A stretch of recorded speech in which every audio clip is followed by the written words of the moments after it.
because I saw what's in common with every business around the country, the vast majority of business when it comes to customer service. Anybody know? There's one thing that every business has in common regarding that. Can anybody tell me? Thank you, Chuck. Customer service stinks everywhere for the most part. I teach this is a huge trend where, in fact, I was a partner for a while in a customer experience training company because bigger companies and even the smaller ones are finding out, and I'll be talking about that today, that customer experience is a unique selling proposition. It's a marketing advantage for you. If you can provide and stand out in the customer's experience. Now, let me just tell you the difference. It's not great customer service. How many have heard that? You heard that, right? Great customer service. You ever heard that? Yeah, you have. How many have heard service after the sale that counts? You heard that? Yeah, it's meaningless.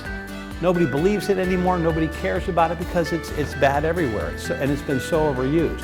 What the customer experience is the end-to-end customer experience from the time they find you, wherever that media is, online, offline, till the time they come in and do business with to the time they leave.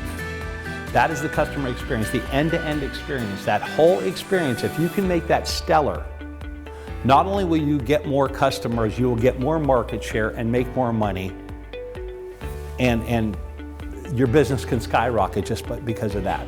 This business trend of the customer experience is only going to get bigger and bigger. Do you know why? One reason. Customer expectations always go up, never down. I don't know if you noticed the Comfort Suites next door. How many of you have been in there? Raise your hand if you've been in there. Okay, now I've stayed at hotels all over the country. I've spoken in 45 states. I did my honeymoon in Maui at the Four Seasons. This place astounded me. I've never seen a Comfort Suites like this. Chandeliers, I mean, it's a Comfort Inn. Ritzy, beautiful, very classy. They're trying to emulate a 4-star hotel, and they do a pretty good job. Now, it's a Comfort Inn or a Comfort Suites. Why do they do that? A few years ago, I was in North Dakota, coming through a snowstorm. I think it was in March. And I had to do a date in Iowa, and I had to stop because the snow was getting so bad. And I remember back in my comedy club days, I used to stay at a lot of Super 8 motels. How many have ever stayed in one of those? They're just, yeah, you know what those are like, right? So I stop at this thing, and this was only about 10 years ago. And I go into the Super 8 motel, and it was astounding because the Super 8 was kind of like a Comfort Inn. It had risen. I looked at the breakfast bar, and the breakfast bar was like a Holiday Inn Express, like, wow. So I talked to the manager. I said, what's going on here?